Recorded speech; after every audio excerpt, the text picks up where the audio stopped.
اس دفعہ یہ حضرت ظلم و عدوان معلوم ہوا کہ بہت خوفناک بات بتائی گئی ہے.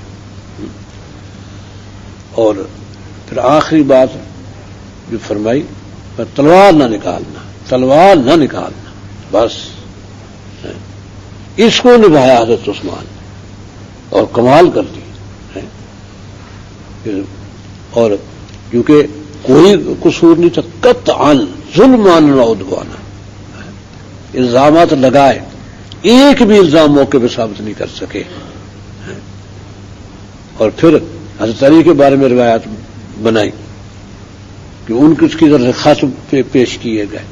حضرت علی کا خط آیا اور روایات سب موجود ہیں تاریخ میں, لیکن وہ آج بھی تاریخیں لکھنے والے گھپلے کرتے ہیں کہ دوپہر کی دھوپ میں جون میں ایک شخص کو کھڑا کر دیا, ایک گروپ چھت پہ کھڑا کر دیا جاتا ہے دوپہر کو سورج کی طرف منہ کر کے. جب وہ پسینہ ہو جاتے ہیں, رنگ کالا ہو جاتا ہے, ان کو اتار دیا جاتا ہے. اس سے پہلے خط لکھ کے رکھے ہوئے ہیں اور کہا جاؤ اور پہلے اونٹ پہنچائے ہوئے ہیں آگے خفیہ, تو وہاں سے تم قافلہ بن کے آؤ. یہ وہ جاتے ہیں وہاں سے قافلہ بن کے آتے ہیں. خط ان کو دیا ہوا ہے لکھ کے, حضرت علی کی طرف سے لکھ کے دیا ہوا ہے. ہاں جی. اور ادھر سے یہاں خبر پھیل کہ جی ایک مدینے سے قافلہ آ رہا ہے, مدینے سے قافلہ آ رہا ہے. ہاں جی استقبال کرو. اب استقبال کے لیے پہنچ گئے. ہاں جی کیا خبر, مدینے کہاں سے آ رہے ہو بھائی؟ ہم مدینے سے آ رہے ہیں جی, اور یہیں سے خبیر سوار ہوئے ہیں. مدینے سے آ رہے ہو, کیا خبر لائے ہو؟ خبر کچھ نہیں, ہمارے پاس تو خط ہے اور کوئی خبر نہیں ہمارے پاس. خط دیا ہے کہ جامع مسجد میں پڑھ کے سنانا ہے. وہ خط دیا ہے ہمیں, تو تم سب جامع مسجد میں جمع ہو جاؤ, پڑھ کے سنائے گی. ہاں اور لوگ جمع ہو گئے. وہ خط سنایا. حضرت علی نے کہا کہ یہاں امیر المومنین بہت ظلم کر رہے ہیں ہم پر, ظلم کی انتہا کر دی. پہلے ہمارا حق غصب کیا ہے, خلافت ہمارا حق تھا, عثمان کا حق نہیں تھا. عثمان نے غاصبانہ قبضہ کیا ہمارے حق پہ. ہم آل محمد ہے, آل رسول ہے, اور تم رسول کی امت ہو. ہم تمہارے پاس فریاد کرتے ہیں کہ ہمارا حق ظالموں سے دلاؤ, تو مدینے ہمارا حق دلاؤ. یہ حضرت علی کا خط, اور ایسے رقت انگیز طریقے سے کہ لوگ زار و قطار روتے حضرت علی کا خط سن کے. اندازہ کریں اور حضرت عثمان پہ الزام لگ رہے ہیں. اور ایسے ہی یہ خط دوسرے کو پہنچائے جاتے. ایسے ہی یہ خط وہ پہنچایا جاتا ملک شام میں حضرت معاویہ کو. حضرت معاویہ رشتے دار تھے حضرت عثمان کے. اب وہ دیکھتے کہ علی نے یہ لکھا ہے, علی کا خط, مہر بھی علی کی, علی کا نام, علی کی مہر, سب کچھ لگایا ہوا, سب کچھ کیا ہوا ہے. کیا کیا سازشیں ہوئی. یہی سے شیعت چلی ہے, اور یہ ساری روایتیں تاریخ میں موجود ہے. اور آخر یہ ہوا کہ بھئی پھر یہاں تک ہوا کہ گروپ چلا ہے, تو ان کو لوگوں کو بتایا ہوا ہے کہ علی ہمارا انتظار کر رہے ہوں گے اور ہمارے ساتھ ہوں گے. چلا یہ گروپ حضرت عثمان پر کے سامنے, تو عوام کو یہ بتانے کے لیے کہ تم دیکھ لو ظلم واقعی ہو رہا ہے. چلو تمہیں بتا دیتے ہیں, سامنے کر دیں گے بات, آئے ہم. لیکن وہاں جا کے تو یہ ہے کہ بھائی آگے روک دیا مدینے سے, نہیں بھائی کیا بات ہے کہ یہ ہمیں المومنین سے ملنا ہے. اطلاع دے دیتے ہیں, اطلاع دے حضرت علی آ گئے. کیا بات ہے بھائی؟ ابھی نہیں یہ تھا کہ حضرت علی تو منتظر ہے عوام کو, تو انہیں یہ پتہ نہیں تھا کہ علی آ جائیں گے خود ہی, وہ خط لکھنے والوں کو. تو کہنے لگے ہمیں کچھ اعتراضات ہیں. کیا ہے؟ جو اعتراض کرتے حضرت علی جواب دیتے تھے, جو اعتراض کرتے حضرت علی جواب دیتے تھے. یہ تو وہ جو ساتھ ان کو لائے تھے وہ کہنے لگے پھر آپ نے ہمارے تو خط کیوں لکھے تھے؟ خط میں نہیں لکھے, تو آپ کے خط پہنچے ہمارے پاس, میں نے کوئی خط نہیں لکھا کسی کی طرف, کچھ بھی نہیں. کیونکہ جواب سے تو مطمئن کر دیا انہوں نے, کہا تو عثمان کوئی بات نہیں ہے. اب جب یہ اب لیڈر ڈر گئے, یہ کیا ہوا؟ لیڈر کہنے لگے دراصل علی ڈرتا ہے, اگر انہوں نے کہ بات سچ کہی تھی تو امیر المومنین قتل کروا دیں گے انہیں، اس لیے بات چھپاتے ہیں. ہم براہ راست امیر المومنین سے ملتے ہیں، ان سے ملتے ہیں. اب یہ ہے کہ چلو بھائی ٹھیک ہے جی. حضرت علی سے کہا کہ جی ہمیں امیر المومنین سے براہ راست کچھ باتیں کرنی ہے. یہ ہے کہ وہ پیغام تمہارا پہنچا دیتا ہوں. پیغام پہنچا دیا.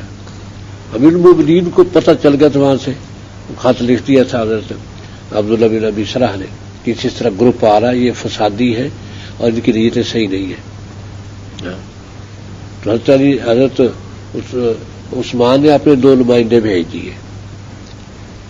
وہ 2 نمائندے وہ تھے ان کو حضرت عثمان سے سزا بھی دی ہوئی تھی کسی جرم پر.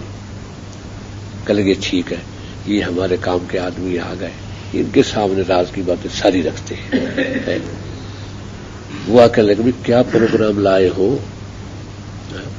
کہنے لگے بات یہ ہے کہ ہم نے یہ کیا ہے کہ پہلے ان ساتھیوں کو لے کے آئے ہیں. ہاں جی ملے، ساتھیوں کو نہیں ملنے دیا ان سے، ہم ان سے بات کرتے ہیں. ہاں یہ نمائندے ہم ان سے بات کرتے ہیں، پھر امیر المومنین کے پاس چلے گئے. ان کو الگ کر دیا.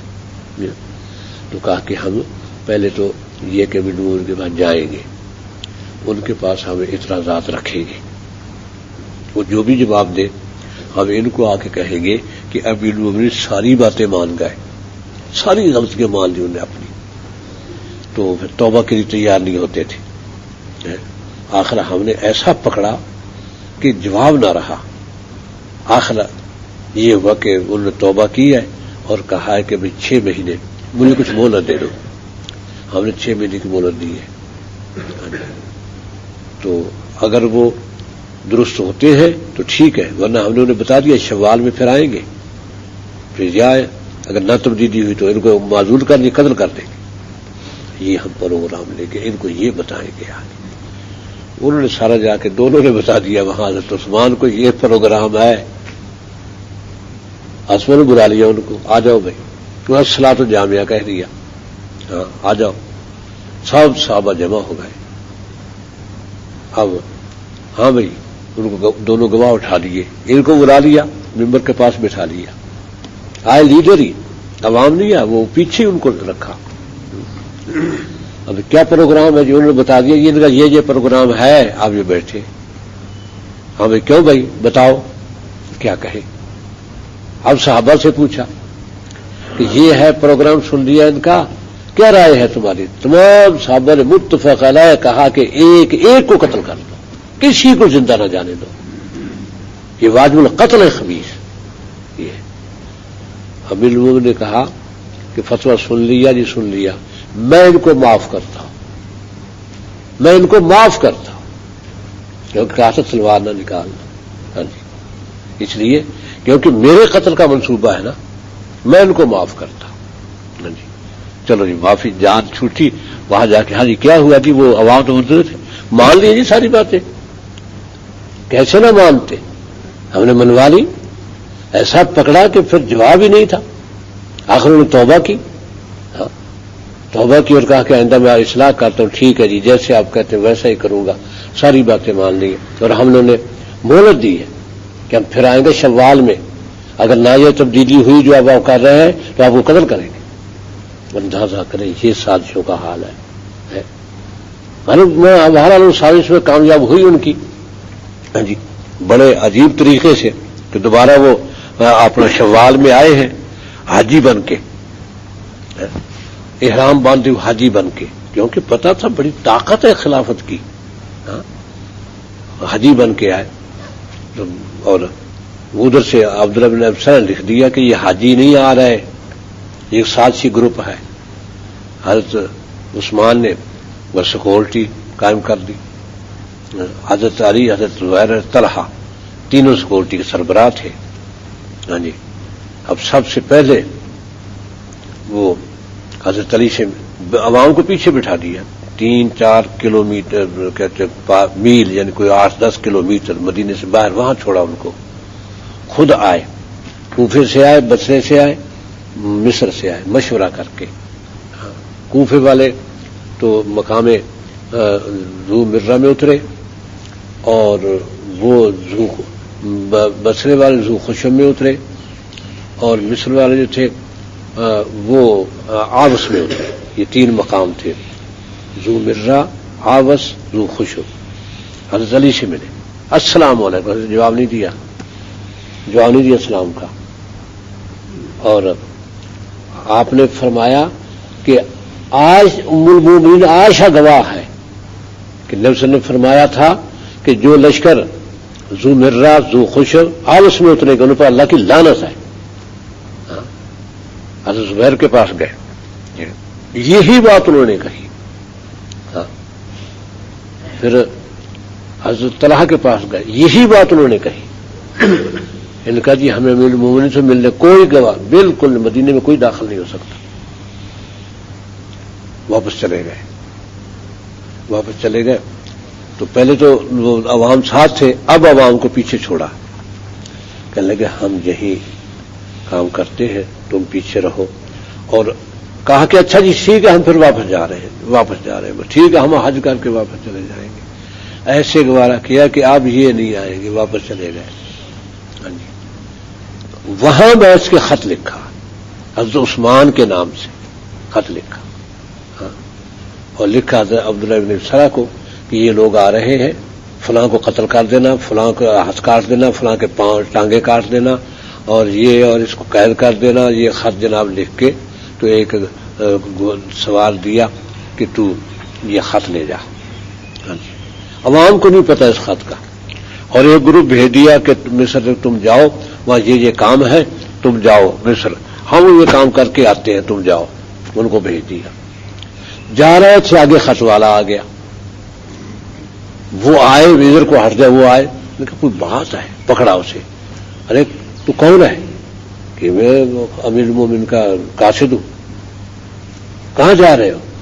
میں وہاں مصر جا رہا ہوں، ان کا خط لے کے وہاں کے امیر کے نام.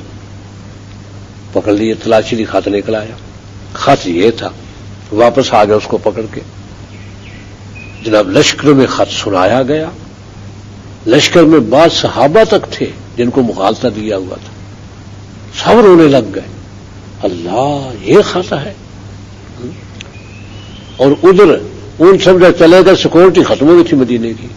وہ لشکر کے لشکر چڑھے اور آ گئے مدینے میں. یہ خط ہے. اب حضرت پوچھے میں نے نہیں لکھا کہ یہ اونٹ آپ کا، غلام آپ کا. غلام کہاں ہے؟ غلام پیش نہیں کیا. وہ کون غلام تھا؟ کون سا اونٹ تھا؟ کس نے دیا اونٹ؟ یہ پیش نہیں کیا. کسی نے کہا جی مروان نے لکھا ہوگا. مروان سے پوچھا، کسی نے نہیں. عجیب یہ روایت ہے، آج تک یہ روایت چلتی ہے کہ مروان نے خط لکھ دیا تھا، وہ خط پکڑا گیا. مروان نے لکھ دیا تھا. لکھ دیا تو مروان کو کیوں پیش نہیں کیا امیر المومنین کے سامنے کہ جی اس نے لکھا ہے خط؟ کیوں نہیں امیر المومنین نے بلایا اس کو کہ تو نے کیوں خط لکھا؟ تھا ہی کچھ نہیں. اور مور جو تھی، مور لگائی، یہ مور آپ کی، وہ پڑھی نہیں جاتی تھی. مور تو تھی لیکن پڑھی نہیں جاتی تھی کہ اس مور میں لکھا کیا ہے. نام کوئی نہیں تھا مور میں. عجیب بات ہے. بات یہ ہے حق کو اس طرح سے انہوں نے خبیثوں نے. آگے پھر جب گویا نئی بات بنی، اس کے بعد حضرت عثمان تو شہید ہو گئے. بہرحال کر دیا انہوں نے شہید. اور یہ نہیں کہ کہتے حضرت علی تعاون نہیں کیا، ہرگز ایسا نہیں ہے. صحابہ آئے، حضرت علی بھی ہیں، زبیر، طلحہ آئے ہیں، اصرار کیا امیر المومنین پر. اور یہ تک ہم آپ کی بات نہیں مانتے، ہم تو کریں گے ان کے ساتھ جنگ. یہ کیسے مدینہ النبی میں آ گئے؟ حضرت عثمان نے آخر یہ کہا کہ اچھا میں امیر المومنین مجھے مانتے ہو کہ جی مانتے ہیں. میری اطاعت واجب ہے یا نہیں؟ جی واجب ہے آپ کی اطاعت. جس پر میری اطاعت واجب ہے تلوار اپنی نیام میں کرے اور گھر بیٹھے. اب کیا کرے؟ مجبور ہو گئے. اپنے بیٹوں کو اشارہ کیا کہ تم نہ ماننا امیر المومنین کی بات. تم کہنا ٹھیک نہیں ڈالتے، ہم تو آپ پر پہرا دیں گے بس. تو حضرت حسن، حضرت حسین، عبداللہ ابن زبیر اور یہ محمد بن طلحہ اور عبداللہ بن عمر، عبداللہ بن عمر، یہ سارے نوجوان یہ وہاں پر رہ گئے. ہم پہرا دیں گے جی، نہیں تلوار نہیں نکالتے، تلوار پہرا دیں گے یہ کہہ کے. لیکن پھر انہوں نے حملہ کیا، دروازے کو آگ لگا دی، حملہ کے جب چڑھ گئی، ننگے پاؤں نکلے حضرت عثمان، ننگے پاؤں بھاگے پیچھے. جب باہر آئے تو وہ باغی جو تھے آپ کو دیکھتے بھاگے، خوف اتنا طاری ہوا ان پر. لیکن کہا واپس آؤ، بس سارے واپس آؤ. گھیر کے سب کو اندر لیا، خبردار کوئی باہر نکلا تھا تلواریں نے ہم میں کر جنگ نہیں ہونے دینی. تو اب شہید تو ہونا ہی تھا. یہ ہے پھر وہ ادھر سے نہیں آ سکے، پیچھے سے ہمسایوں کی دیوار سے چڑھے ہیں، ادھر سے چڑھ کے شہید کیا ہے. یہ جو دروازے پر کھڑے ہوئے تھے پہرے کے، ان کو تب پتہ چلا کہ جب ادھر سے گیا ان کی بیوی نے نائلہ نے آواز دی کہ امیر المومنین کو شہید کر دیا گیا، تب وہ بھاگے ہیں. پھر وہ دیواریں پھلانگ کے یہ بھاگے ہیں. ہاں جی، تو یہ ہے کوئی غلطی، کوئی قطعاً سوال ہی پیدا نہیں ہوتا. حضرت علی مسجد میں بیٹھے تو انہیں بتایا گیا، اب انہیں شہید کر دیے گئے. اسی وقت اٹھے، کہتے گر گئے، اتنے روئے کہ لوگوں کو یہ معلوم ہوا کہ علی بھی گیا ساتھ، علی بھی ساتھ ہی گیا. چچا زاد بھائی تھے، قریبی رشتے دار تھے، یعنی بھانجے. حضرت عثمان حضرت علی کے بھانجے لگتے تھے، کیونکہ حضرت عثمان کی والدہ تھی اروا، وہ تھی ام بیضاء کی بیٹی. ام بیضاء سگی پھپھی تھی حضرت علی کی، حضرت نبی صلی اللہ علیہ وسلم کی سگی پھپھی. عبداللہ کے ساتھ جڑواں پیدا ہوئی ام بیضاء. تو ام بیضاء کا نواسا تھا حضرت عثمان. تو اروا گویا پھپھی بہن تھی حضرت علی کی، نبی صلی اللہ علیہ وسلم کی. تو حضرت عثمان حضرت علی کے بھانجے لگتے تھے. تو اتنا پیار محبت تھا، اس لیے کہتے اتنے روئے کہ لوگ یہ سمجھے کہ علی گئے، اتنے روئے. تو یہ تو خیر طویل بات ہے. مطلب یہ کہ انہی میں سے خارجی اٹھے، ان توحید کا نعرہ لگایا، حق کو باطل میں کیسے ملایا جاتا ہے. لیکن اس توحید کے نعرے میں شرک کی مخالفت، مشرک جنت میں نہیں جائے گا، ہم موحد ہیں. اور یہ ہے کہ بھئی وہ عثمان بھی مشرک، علی بھی مشرک، معاویہ بھی مشرک، مغیرہ بن شعبہ مشرک، عمرو بن عاص مشرک، یہ سب مشرکین قرار دے دیے گئے. طلحہ زبیر مشرک، سب مشرک. تو یہ موحد ہے پکے، توحید بس ایک اللہ، لا الہ لا حکم الا للہ. حضرت علی ممبر پہ بیٹھے بولنے لگے، تقریر کرنے لگے، ایک اٹھا دیالہ لا حکم الا للہ. حضرت نے کہا میں بھی کہتا ہوں لا حکم الا اللہ. حضرت کہا میں بھی تو لا الہ لا حکم، اور تیسرا لا حکم الا، اور ساری مان اٹھ کر لا حکم الا اللہ. بڑے خبیث حضرت ممبر سے اترا ہے، نہیں کرنے دی تقریر.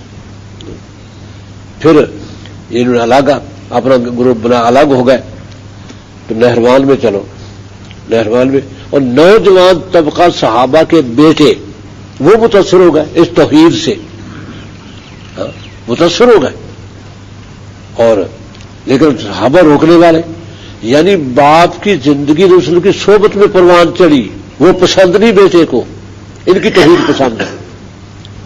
اتنی دلاویز تقریر کرتے اور اس قدر دلائل پیش کرتے توحید پر کہ لوگ اپنے یعنی نوجوان اپنے باپوں سے جو صحابہ سے نبی صلی اللہ علیہ وسلم کی صحبت جنہوں نے تربیت پائی ان سے باغی ہو کر ادھر جاتے تھے. حضرت ابو طفیل رضی اللہ عنہ کہتے ہیں کہ ایک صحابی کے گھر میں ہم گئے، اس نے اپنے بیٹے کو باندھ رکھا ہو. ہم نے کہا اس کو کیوں باندھا ہے؟ تو اس وقت ان کو خارجیوں کو حروریہ کہتے ہیں، حروریہ سے مل گیا. بڑے دلائل دیے، سمجھ میں ہی نہ آئے اس کے. یعنی صحابہ کے سمجھانا دلائل سے اس کی سمجھ میں نہیں آتے، نہ سمجھ میں آئے اسے. آخر کہتے ایک بات سمجھ میں آئی کہ جب یہ پیدا ہوا تھا تو باپ نبی صلی اللہ علیہ وسلم کی خدمت میں لے گیا تھا اس کو. نبی صلی اللہ علیہ وسلم نے یہاں سر پہ اس کے ہاتھ رکھا تھا، یہاں وہ آپ کے ہاتھ رکھنے سے وہ بال اتنے خوبصورت تھے کہ اس کا ساری زینت ان بالوں میں تھی. بڑا خوبصورت لگتا تھا وہ لڑکا ان بالوں کی وجہ سے. وہ ختم ہو گئے. ہم نے توجہ دلائی، تیرے وہ بال کہاں گئے پیشانی کے؟ وہ دیکھا اس نے، وہ نہیں ہے. حضرت آپ بتا، اگر تو غلط راستے پہ نہ ہو تو بال کہاں جاتے؟ وہ نبی صلی اللہ علیہ وسلم کے ہاتھ رکھے ہوئے تھے، اب وہ نہیں ہے. اس بات سے وہ سمجھا اس نے توبہ کی. لیکن اور حضرت عدی بن حاتم رضی اللہ عنہ حضرت تائی کا بیٹا, اس کا بیٹا حروریہ سے مل گیا, لیکن انہوں نے کہا کہ بھائی ماں باپ کو ناراض نہ کرو, ان کو کہو ٹھیک ہے جی ہم نے توبہ کر دی, اور ان کے ساتھ مل جاؤ, جب رات کو سو جائے چپکے سے نکلا ہو. ایسا ہی اس نے کیا. اس نے باپ کا گھوڑا چپکے سے کھولا تو عدی کے پاس گھوڑے کے